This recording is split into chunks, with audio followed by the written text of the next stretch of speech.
I did want to just say from me a big thank you for everything that you do, bringing up the next generation of economists. I found my way into economics because of people like you, my teacher at high school, who I still call Miss Hall. She insists on that I call her Linda. She actually just retired just over a year ago. In the UK, and I had the absolute pleasure of connecting with her again before she did that. And it was an absolute joy for me in this role to tell her how influential she was. She was my start on this journey into such a fabulous subject that for me is still my passion. And it feeds my intellectual curiosity every day. I love what I do. I'm humbled and privileged to be able to do this job, to work with such a great team. And it's people like you that enable that start for people like me. So thank you. What you do really matters. It's really, really important. You are unsung heroes. But in my eyes, you really are heroes. So thank you so much. And thank you for coming here today, especially for those that have come from the north. I'm sorry it's not warmer. It's a bit of a chilly patch for Sydney, but maybe for those of anyone's up from Tasmania, this must feel a bit balmy. So you're welcome to. My husband's Tasmanian. He's forever paying me out about complaining about the winters here. Michelle summed it up completely at the start. There is plenty for us to be doing at the moment in terms of what's happening in the global economy as well as the local economy. It's not often that you'll see a chart that looks like this. I have a couple of my favorites, as it were, from the start of COVID, which sort of looks similar.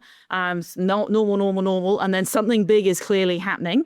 And this one, I think, sums up a little bit about what's going on at the moment.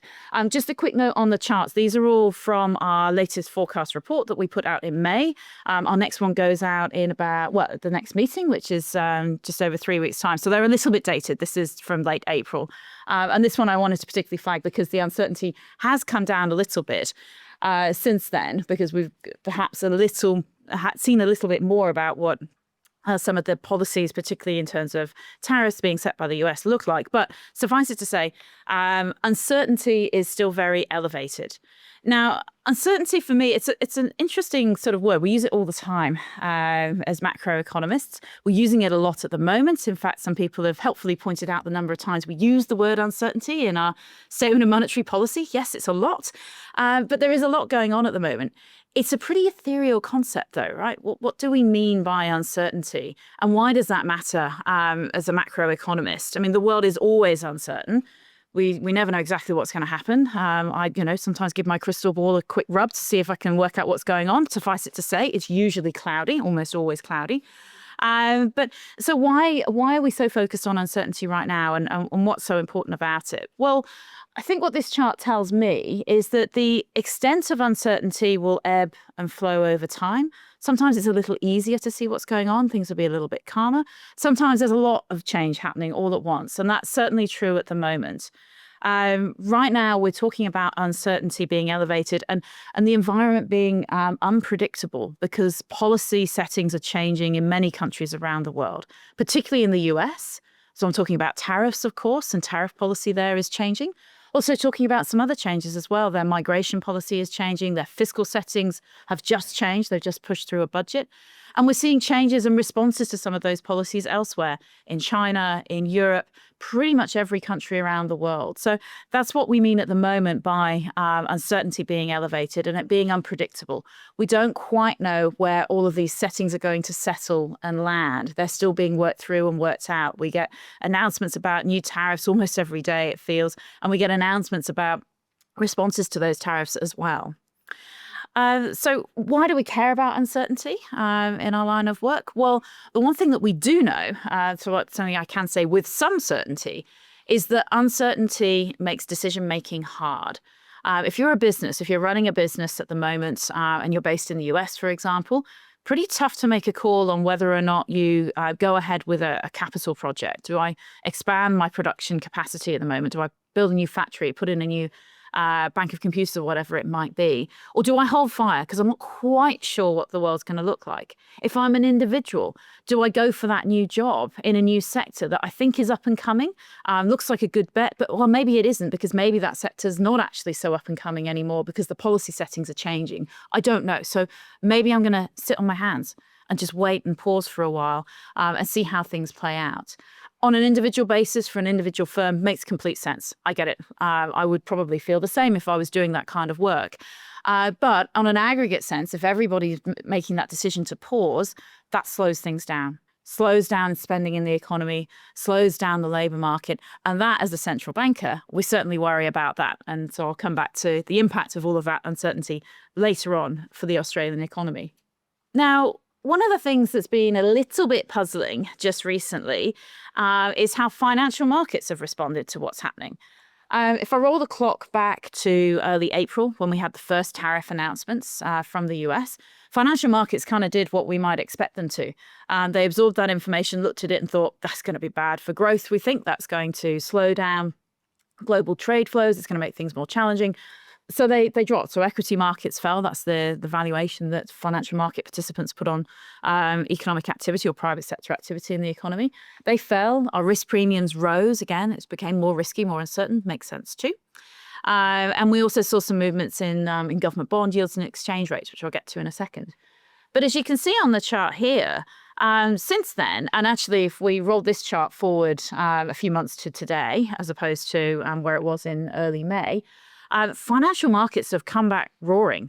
They're record highs. In fact, my phone this morning pinged to tell me the ASX is probably going to hit another record high today. That was what the futures were telling the markets this morning when they got in. So it's a bit hard to reconcile, right? Why are people like me so worried about this uncertainty and talking about it all the time and worrying about what it means for investment things if financial markets are where they are? Well, frankly, it is a bit tough to fully understand the equities pricing. I think it's probably telling us something about what some of these policies might in aggregate do that's actually positive for growth. For example, the US budget that was just passed through, in the short term, it's a small net fiscal stimulus compared to the previous setting. So there's some tax cuts that are built in there. And that's going to flow through to incomes and so be good for household spending. There is some spending cuts as well. That's a bad, but on net, actually, it's a net positive. Now, there's distribution questions in that. I'm very pleased we've got our Treasury colleagues coming along today because they can talk to fiscal and fiscal's role in terms of distribution as well as total activity. I'm happy to take questions on it too. But at the moment, I'm talking about aggregate impacts. So I'm talking about the totals because that is what matters really for monetary policy. So there's some good news in some of the policies, and maybe what we're seeing here reflects that. I think it also probably reflects that financial markets are thinking that some of the very bad outcomes are likely to be avoided. So if you think back through May, we had, in terms of tariffs, we had the US imposing some tariffs on countries, some responses from elsewhere, from China, Canada, the EU were also talking about what they would respond with. And we were having a sort of ratcheting effect, and that looks bad. If everybody's ratcheting up, that's definitely not good. But since then, we've obviously had some easing back and some pulling back. We had an announcement of an agreement between China and the US, for example. We've had agreements made between other countries as well. There's clearly much further to play out, but I think that financial markets probably expect that some of those worst outcomes are not going to come to pass, and that's what they're baking in too. Now, I did say that I'd talk about exchange rates and interest rates, government bond yields as well. And there's a couple of things going on there. In terms of exchange rates, we actually have seen some action, if you like. We've seen the US dollar depreciate. So that's generally a sign that relative to other countries, financial markets are a bit less confident about the outlook for the US. So they do think that growth in the US is going to slow more than it will elsewhere. They're thinking that the Fed will respond with interest rate cuts and that will flow through. And that's pulled their exchange rate down and lifted everybody else up against the US dollar, including us here in Australia. What's been interesting for Australia is that actually on the flip side, we've seen that move relative to the US dollar, but we've actually lost ground against most other countries, against the euro, against the yen, against the Swiss franc. These are currencies that tend to see inflows, particularly the Swiss franc and the yen, when times get a bit uncertain. When things get a bit unclear and murky, financial markets move to what we call safe haven assets. These two in particular are examples of that. And so they've moved away from us in a relative sense towards those other currencies. And so for the Aussie dollar, really interesting. I haven't got the chart, but I promise you it's fascinating. We've got on the one side, we've gained value against the US dollar. So we've gone up against the US dollar, also against currencies that are pegged to the US dollar, which includes the Chinese renminbi. So that's the up. And then on the down, we've gone down against the euro, the yen, the Swiss franc, and a bunch of others. On average, on a trade-weighted basis, it's a flat line.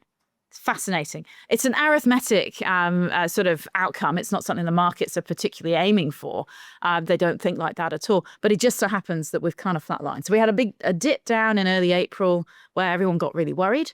And then we just come straight back up again. So it's just done that and then it's wiggled along. It's incredible. So we've seen some action in some financial markets, but generally speaking, it has been a little bit surprising that markets have been so resilient. So is my story about uncertainty not true? Is there not something going on here? Have we got it wrong? Is it not going to be as bad? Well, no, we do still think that there's something to this. And this chart here on the screen, I think, tells the story really well. This is showing you sentiment, confidence for households and businesses across a range of countries, as you can see. And what you can see quite clearly is that in most countries, we have seen a dip down in the latest data. It's very clear in the US, very clear in Canada, at the epicenter of what's happening in terms of tariffs in particular. You can see it a bit in Japan, particularly for consumer confidence, a little bit in New Zealand and in the Eurozone too. The one country that stands out on here for me is Australia. You can't really see it. If I just showed you that bottom right panel and I didn't put the dates on and I asked you to pinpoint when tariffs were announced and that sort of thing, I'm not sure you'd be able to. I certainly wouldn't. It is not obvious from that chart that there's anything going on here. That is a bit of a puzzle to us. We are wondering if there's a bit of a delay and an impact. I'm going to go through in a second about why we might be a bit delayed in the impact here, why the Australian economy is actually not so exposed directly to the US, and maybe that's what we're experiencing. And maybe, there's domestic factors in all of this as well. This isn't just showing you what people think about tariffs and US policy or global settings. It's telling you what they think about the collective of global and local. So maybe there's some other stuff going on in Australia that we need to pay attention to. We think there is. I'll get to that later. But it is interesting that the response across countries has not been equal, and that's not surprising. But that for Australia in particular, we've not really seen much of a response at all. So we're watching this very closely, but that, at the moment, it looks like we're pretty well placed. To pick up a little bit then on what all of this means for Australia and how exposed are we to what's happening in the US in terms of tariffs in particular, and that's been a key focus for my team just recently. We'll start on the export side, and this is the first piece of good news. We're not actually that exposed to the US directly as an export market. The US absorbs around 5% of our exports, so not huge, but still significant share. But it's much, much smaller than other countries, as you can see on the chart here. So the bars are telling you the exposure to US tariffs. And we are right on the edge behind a whole bunch of other countries. And the dots are showing you what the default tariff rates were. Again, this was at our May SMP. So this is once the pause had come in, but it doesn't include the latest deals that have been signed in the last few weeks. So as you can see, we're really very low down. So that's very helpful. It's a small share of our exports, a relatively small share of our GDP as a result. The other point I'll just make as a sidebar on this chart is China. I think this is interesting. This is perhaps not what you were expecting to see. You might have expected the China bar to be much larger. I mean, it's still reasonably significant. Let's not pretend that it's not. But it's not huge. That's because China's economy now is two things. China's economy now is so large that its domestic market is actually really substantial and is the driver of growth at an aggregate level. So it's a big consumer of products. It's a big consumer of products, particularly within the Asia supply chain. And it's as important as a final destination for goods for many countries in Asia as the US and Europe is. Or put another way, we've now got comfortably over 1 billion people with an average GDP per capita that's in the high teens US dollars, so sort of 15, 16, 17,000 US dollars a year. That's a lot of spending power. That now counts. They punch a pretty decent weight when it comes to actually consuming products. So they buy their own electric vehicles, their own washing machines, other consumer durables. They're a big consumer of capital goods. So countries like Germany export into China in terms of capital goods. So that's one reason why China is relatively small on this chart. The other reason, of course, is that they do export widely to other parts of the world as well. And one of the things they have been able to do just recently is find other markets for their export products. So the US is a tougher market for them to sell into, higher tariffs. but they're able to sell elsewhere into Europe, into the Asia region more broadly. And in an aggregate sense, this has more than offset the shrinking of their exports into the US. So it's an interesting story, and it's an interesting and a good reminder, I think, that we're always working in a general equilibrium world, not a partial equilibrium world. I know you guys know what that means, so I'm going to use some technical terms today. And China's story in all of this, I think, is a good reminder of that. So on the export side, we're relatively well placed. The US is a smallish market for us, significant but smallish. For some sectors, it's relatively large, pharmaceuticals, for instance, but pharma is not a huge share of our total economy. What about the import side? And this channel, I feel like, gets a little bit lost in some of the narrative, but it does matter for us. So we're particularly concerned about the import side because what we're looking at is what the supply chain disruptions might be that are generated by some of the tariffs. So do we get pass-through of the tariffs themselves into global prices? And even if we don't, do we get some impacts from supply chains having to realign themselves? And that lifts costs. We know from COVID that can be really quite substantial. I'm sure you all remember. Here, there's also some good news, at least in terms of first-round effects. So if we look at our trade relationship with the US, number one, we actually run a trade deficit with the US, so we import more from them than we export to them. But number two, most of those imports coming in are actually services, which we think are going to be relatively unimpacted by any of these supply chain disruptions. That's partially a product of the fact that services are relatively capital light in terms of their production, so they don't use many goods to make services. And it's partly a function that we think that some of those services are more global in their nature, and so their pricing is set more on a global scale rather than a local scale. What type of services am I talking about? Well, professional and technical services, that's IT. So I'm sure you guys are users of Microsoft. Pretty much every organization is. That's where that comes in, and we have to pay a decent amount of money to get it. We also have other types of professional services, so that can be consulting, legal, that sort of stuff. Finance and insurance. I mean, the US is obviously the heart of the global financial system, so almost everybody has to import some financial services from them. We certainly do. And then the other one I like on here, publishing and media, Netflix. And Amazon Prime and stuff like that. So that's where that pops up in the data. So I love the job. I love that we can actually look at these really sort of archaic sounding categories and you can think what the actual product is. So please feel free to use that one with your students. I'm sure Netflix will resonate with them. You can also tell them that social media is in here too, in publishing and media. So Facebook, TikTok, although TikTok, I guess, is going somewhere else, and all the other stuff, that's where that comes in. So it looks like we're relatively well placed then in terms of direct exposure to the US. So that's the good news for us. And that's maybe that's why, number one, we're not seeing so much of a response in our financial markets to what's been happening in terms of US policy settings.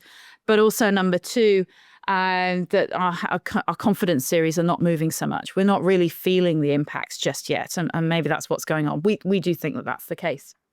But we're not an island. Well, we are an island, but we're not an island in terms of trade flows and the global economy. It does matter. The indirect effects do matter.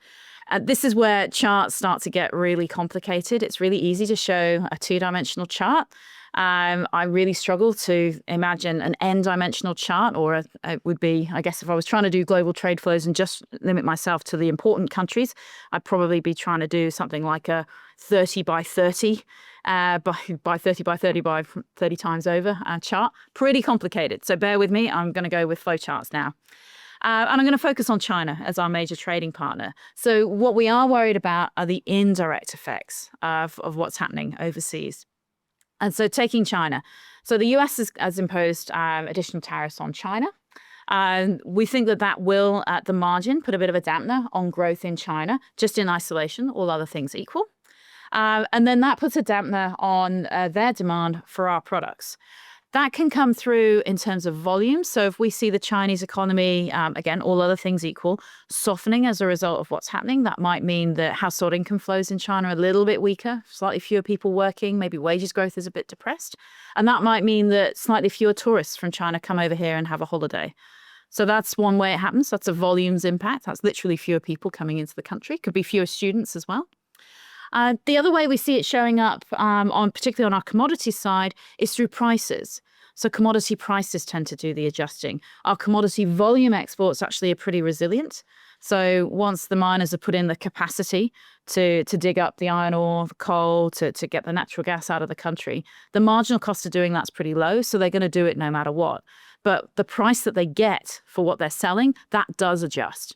So we've seen some pretty big moves in commodity prices in recent years, and that's how we might be starting to see this. And in fact, iron ore prices have softened a little bit, not as much as you might have expected, but they have softened a little bit in recent months.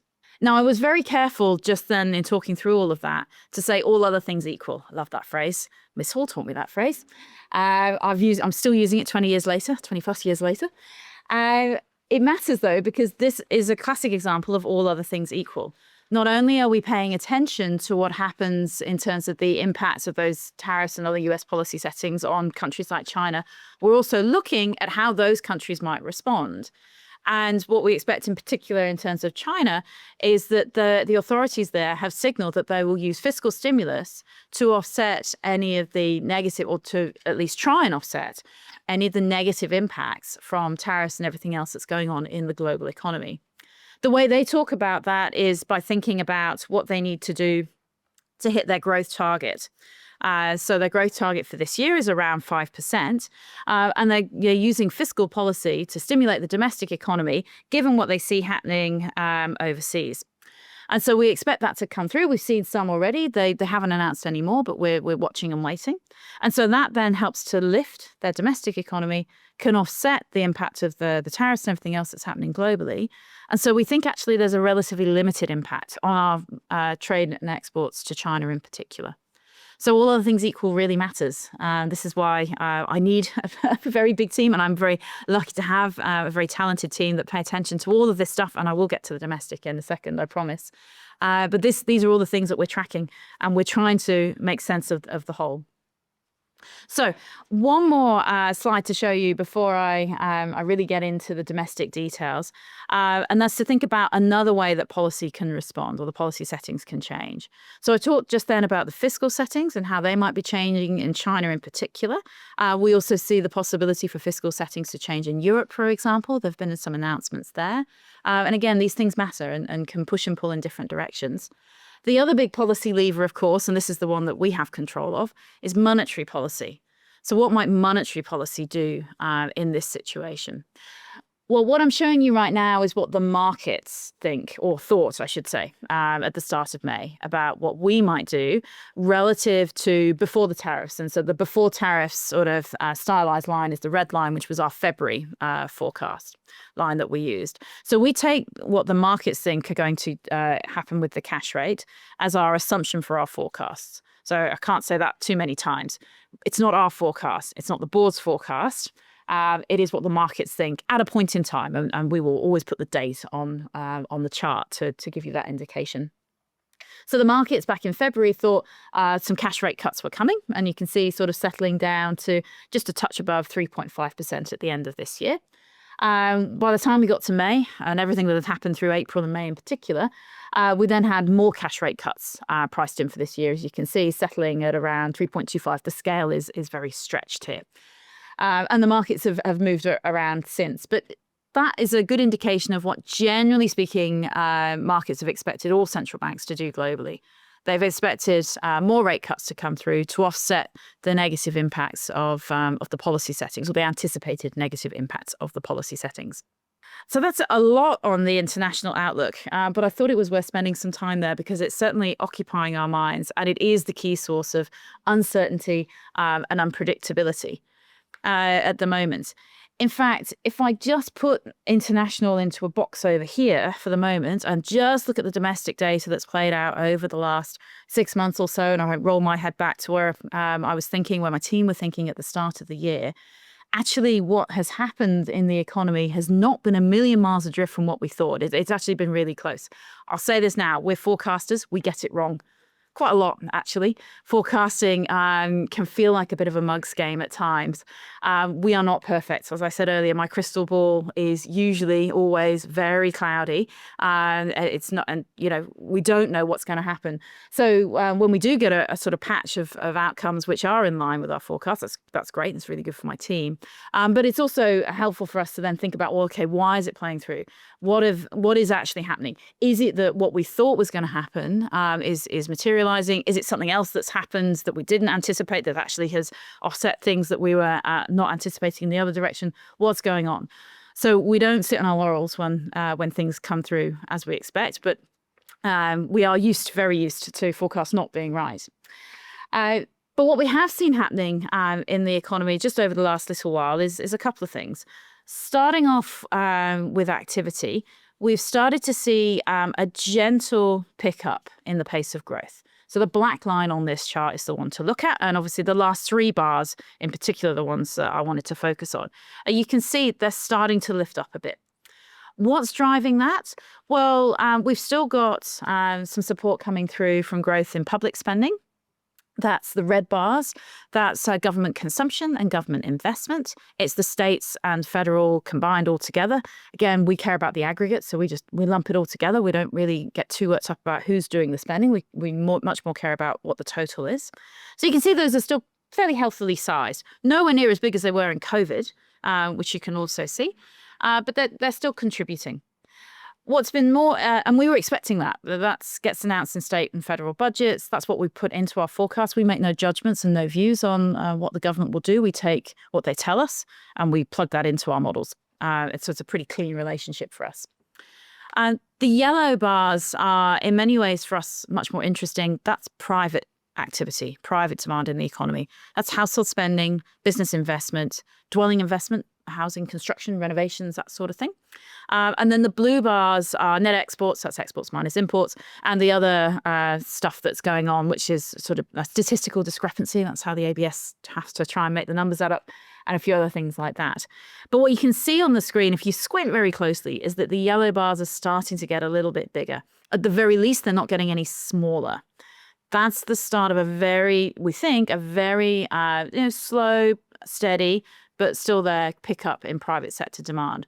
Now, it's clearly not running away from itself. I'm not going to pretend that the economy is punching the lights out, that growth is what it was back in the early 2010s or even going back before that.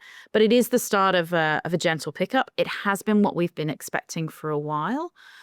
We've not actually been particularly surprised overall at the pace of private sector demand. I know others may have been more surprised and thought it might be stronger. We haven't been. It's been more or less what we were expecting. So it's modest, but it is there. The other interesting thing in all of this is, and the sort of second key feature of the last few years, is that the labour market has continued to beat our expectations. And that's in terms of jobs growth. It's in terms of the participation rate. So that's the proportion of people of working age that are either in work or looking for work. It's in terms of the unemployment rate as well. We have some really nice forecast comparison charts that continually for the last few years or 18 months or so show the unemployment rate coming in lower than we were expecting, showing employment growth stronger than we were expecting, showing the participation rate a bit higher than we were expecting. We're only now, actually, we've just got to a point where the participation rate has slightly undercooked our forecast from February. It's more in line with what we were expecting for May. But generally speaking, the labour market has been very resilient. This is great.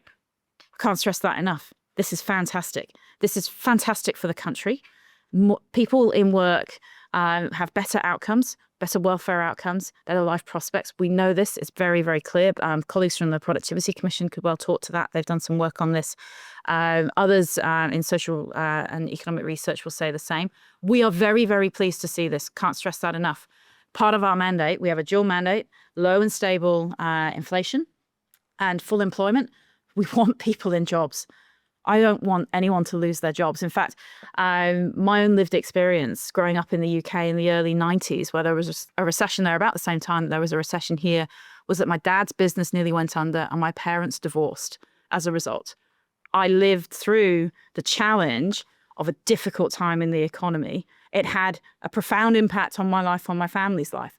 I don't want that for anyone. I don't know why anyone would want that for anyone. We don't want that for anyone. So this outcome is really great. We're really, really pleased to see this. And if we can keep this, and that's what the board are trying to do in terms of preserving the gains in the labour market, that's what they mean.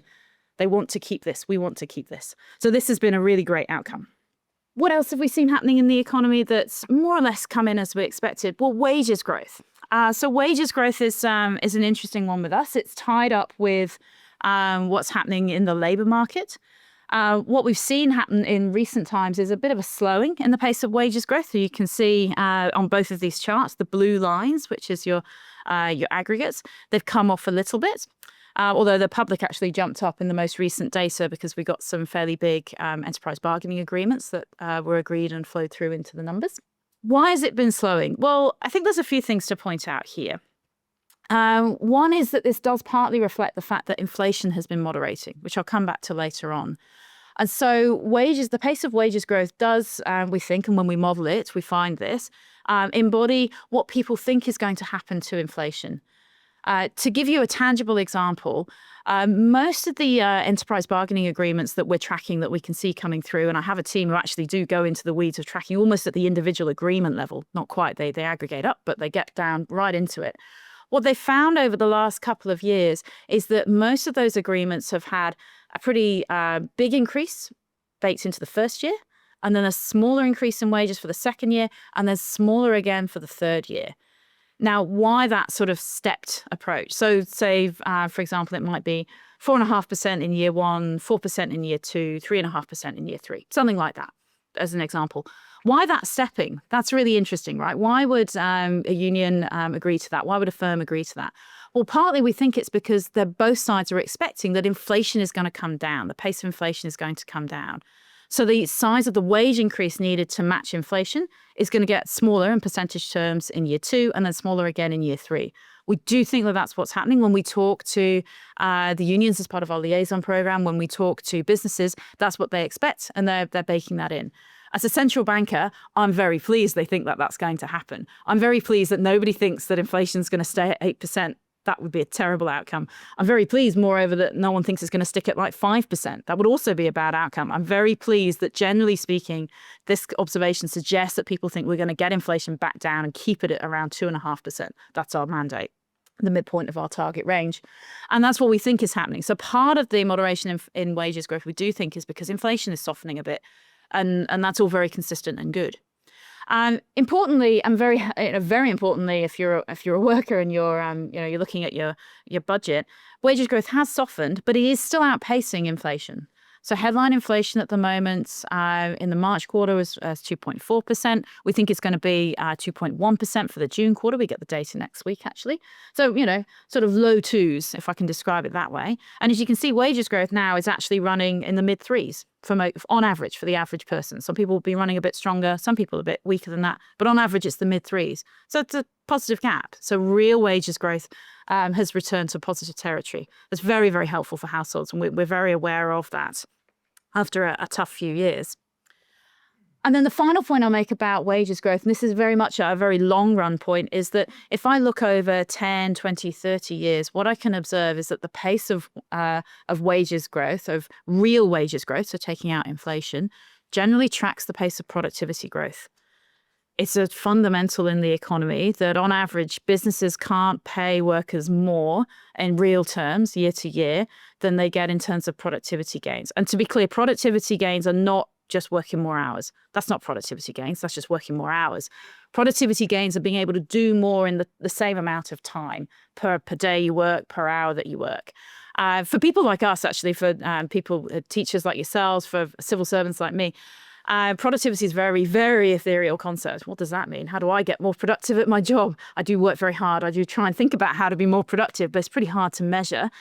Same for you guys. I mean, how do we measure the value of output of teaching? The number of students. I'm not sure I'd want to double the number of students in your classes to make you more productive. I think that would make you a lot less productive. I have a 10-year-old.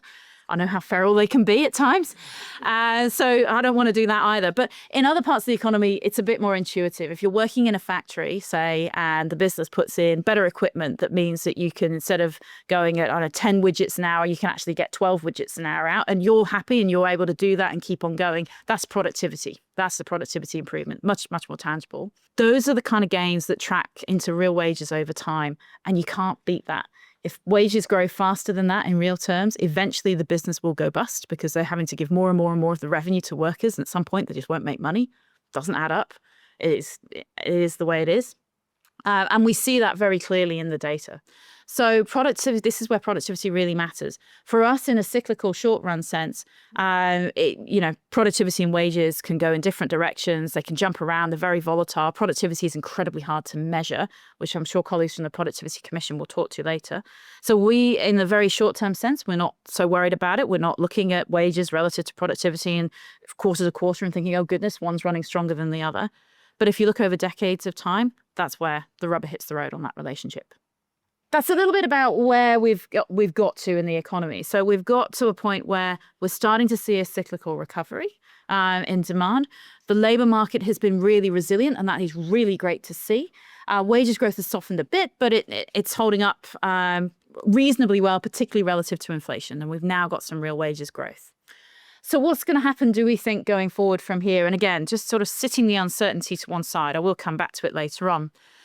Starting with households. Well, households at the moment, because of that, partly because of those real wages growth that I was talking about just now, partly because we've had tax cuts around about a year ago that were introduced. And if you've got a mortgage, we've obviously started to cut interest rates. So you've had 2 cuts in interest rates. So maybe your mortgage payments have gone down a bit.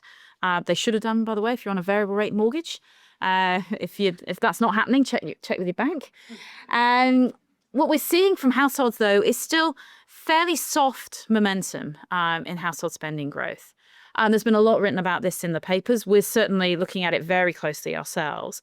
What we think is happening now is that households are still a bit cautious. So it is the case that right now we've got positive growth in real incomes. So it's not lack of income growth that's holding households back. We think it's a bit of caution. Or to put that another way, what we're seeing happening at the moment is the savings rate is going up. So the average household gets to the end of the month, the end of the quarter, has their income and has spent some of that, most of it probably, and has saved the rest. And we're collectively, on average, choosing to save a bit more proportionally than we were, say, 6 months ago, 12 months ago. We can see that in a number of different ways. This chart here just shows you what's happening in terms of disposable income and for mortgage payments. So to talk you through it, the blue bits are what you have to pay. So that's your principal repayment and your interest repayments. The green is any other debt that consumers might have. Credit cards make up most of that. Car loans, things like that are in there too. Interesting that the green bars are much smaller now than they were, say, in the years after the GFC. We've generally been, relative to our incomes, not borrowing as much as we were before that's outside of our mortgages. And then the grey bars are the extra mortgage payments. So if you've got an offset account or a redraw account, the money that goes into there as opposed to going to actually paying off the loan, that's what that is. And you can see the grey bars are getting bigger.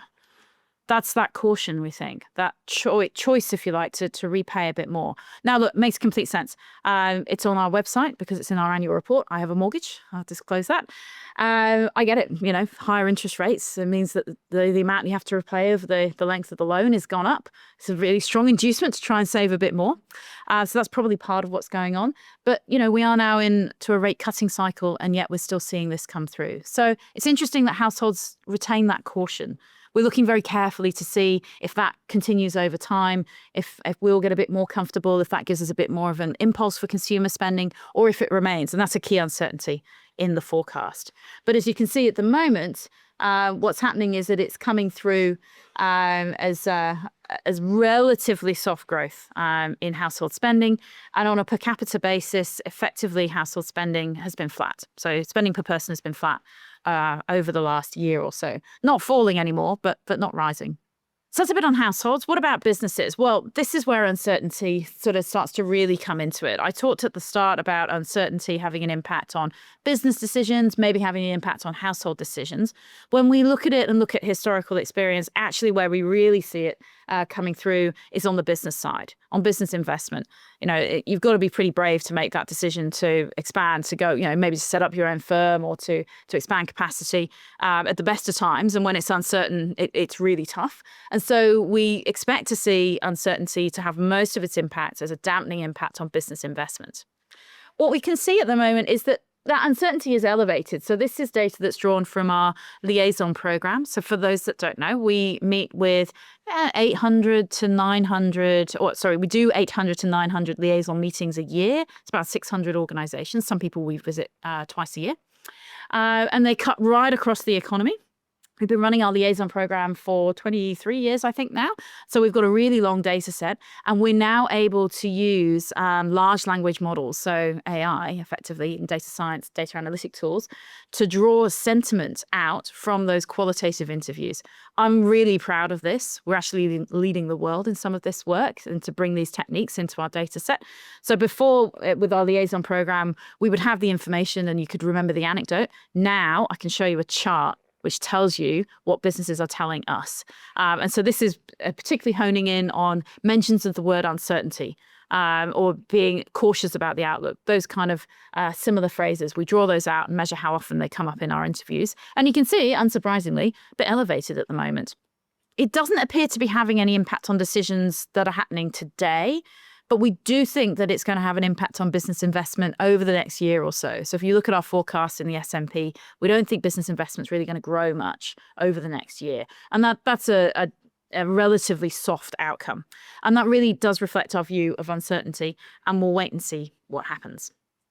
And so, here you can see we think that we will get a bit of a lift, but not for about another year or so. And that is predicated on some of that uncertainty and unpredictability going away, that we'll all become a bit more sure of how things are going to play out with US policy settings, for example, that perhaps some of those really bad outcomes, it will become clearer that they're definitely not going to materialize. And so you can make at least some decisions. It's a watching brief, though. We don't know. And we'll be paying very close attention to it. Let's put all of that together. What does that all look like? Well, again, to stress, it's a pretty modest pickup in the pace of GDP growth, certainly compared to historical experience. So this chart goes back around about 10 years. You can see into the late 2010s. The pace of growth is actually slightly softer than the average that we saw through that period. If you roll the clock back a bit further, for those who are a bit older, I can certainly remember a bit further back than that, it's quite a lot slower than what we experienced in, say, the 2000s and the 1990s. So back then, GDP growth was running at around 3% a year, was not unusual. We all sort of got quite comfortable with that. In the sort of 2010s, I think we all thought that 2.75 to 3% a year was about what we could expect. We actually think that, and where the forecast sits at the moment, it's below 2.5% a year. So I say this because what we're trying to do and think about and really process is, so how do we interpret the activity data that we get relative to what we think we might be able to achieve? That's really, really important. Or put another way, what's the speed limit for the economy? For us here in Australia, we think, generally speaking, we think the speed limit is a product of how fast our population is growing. That gives us our labour supply, which we think is going to soften down to around about 1.5% a year, a touch below. That's actually forecast from our Treasury colleagues at the Centre for Population Studies. So that gives me about, that just under 1.5%. And then our current working assumption for productivity growth in the long run is around 1%. So put those two together, that's how you get to just a touch under 2.5. So between 2.25% and 2.5%. That's really, really important because that then feeds how we think about the actual data that we get. And other countries look different too, by the way. If you're Japan, 0 is about what you can expect because they have a shrinking population, they get a bit of productivity, and the two kind of offset one another. So in Japan, recessions happen all the time. Because if you're hoping for 0, you think you can average 0, then you should expect about as many negative quarters as you should expect positive quarters. And 2 negative quarters are very easy to get back to back.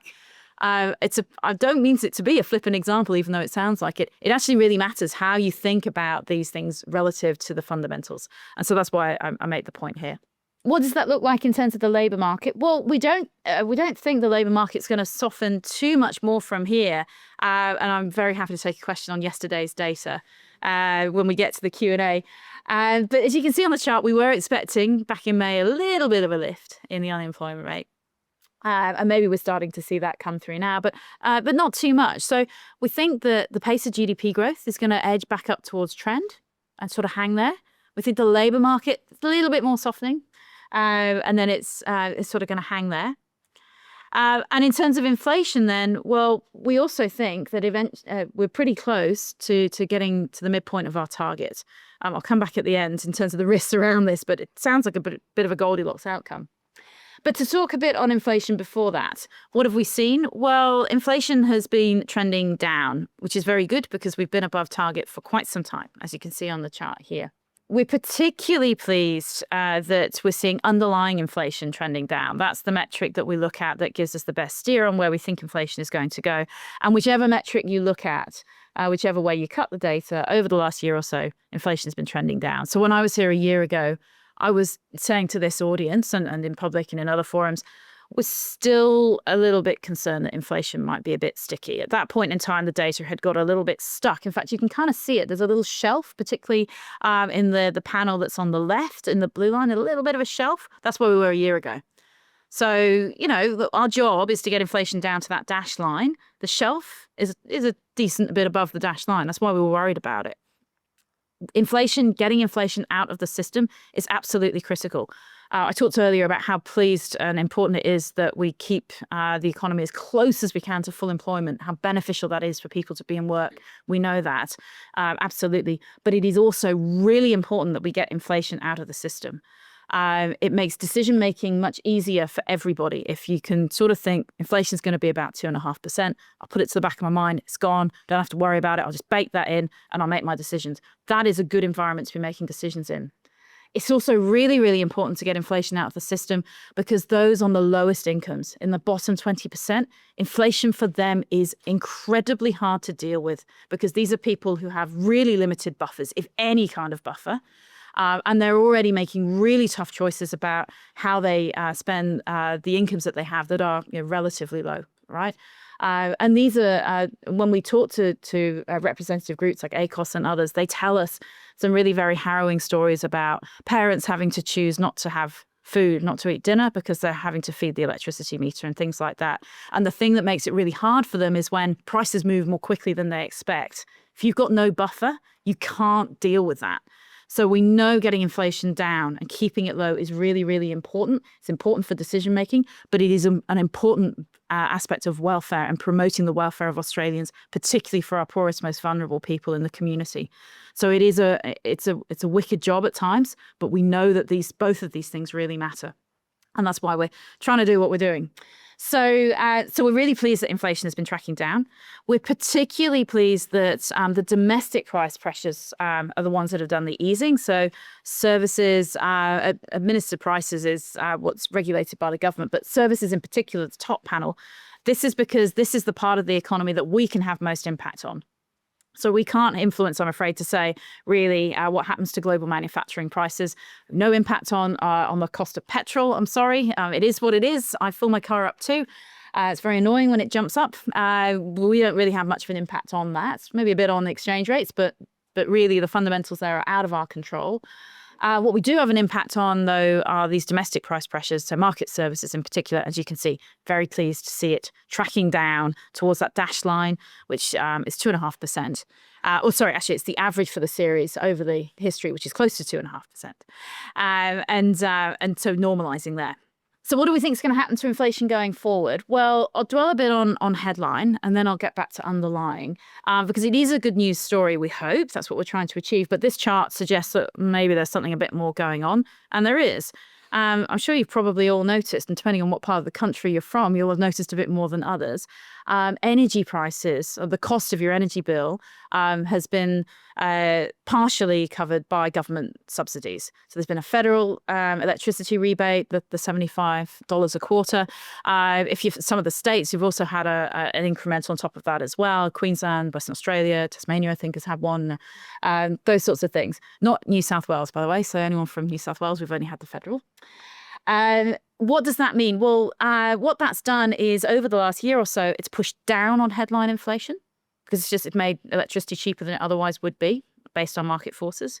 Those rebates are now running off. So again, those in those states I mentioned, maybe you've already gone through your rebate. So that's already disappeared. So that's going to start pushing back up on headline inflation, starting, we think, from July, from right now.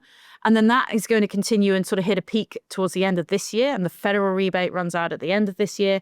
And it's going to keep inflation high through 2026. And then in 27, it sort of fully washes through the system. It's going to take a while to get there. That's why we have the hump. Now, before we had the extension of the federal rebate, which was announced in the budget back in March, the hump, it was even more of a sort of mountain. It was a bit Mont Blanc-esque, big peak and then a bit coming off. Now it's a bit more Table Mountain because the federal has sort of stretched it out a bit. But it's the same dynamic playing through, as you can see on the chart. So we're not going to be surprised when we see this. We know it's coming. It's been very well telegraphed. There's not been any policy changes that have changed our mind on this. So we'll start to see this through the data. And then, but we won't be surprised by it. And because it's temporary, and we know it's temporary, based on the policy settings, we're going to look through it really in terms of policy setting. What we care about is this chart, which is underlying inflation. This is the momentum that goes into inflation. Once you strip out all the randomness, all the noise of the energy subsidies and everything else, this is why we focus on this, because this is the thing that we're really influencing with monetary policy. And as you can see, what we think and hope will happen over the next couple of years is that it will sort of hang at around about the middle of our target band, that 2 to 3%. We think when we get the data next week, we're going to get pretty close to it. We think it'll ease off a little bit more through the back end of this year. And then what we think and hope is that it will hold there. Now, the final point I'll make before I wrap and have questions is that all of this is predicated, all of the forecasts I've just talked through are predicated on a whole bunch of assumptions about international conditions. There's some uncertainty having an impact, but some of those worst outcomes largely avoided. It's also predicated on what we can currently see in terms of fiscal settings. So that's what the federal and state budgets give us, which is a little bit more growth, but at a slower pace than we've seen recently. It's also predicated on what the markets thought for the cash rate back in May, which was from this point, another couple of cash rate cuts this year, and then a further final one in early 26. So the 2 we've already done, and then another 3. All of that gives us this in May. This was our forecast in May. I mean, things have changed. Things are always changing, and we do release our next forecast report in a few weeks' time. But if we can achieve this outcome, this will be fantastic. I'm never going to say job done. You guys pay me to worry. That's the job. I worry about both sides. Happy to talk about what I worry about in the Q&A. But if we can achieve this, if we can keep the gains in the labour market that we've realised over the last few years, and if we can now, having had such a rough run with inflation and obviously really difficult time for everybody in terms of budgets and cost of living, if we can keep inflation here and hold this for the next couple of years, that will be a great outcome. That is what we're trying to achieve. That's what the board is trying to achieve. And we think and hope that that will deliver on our mandate.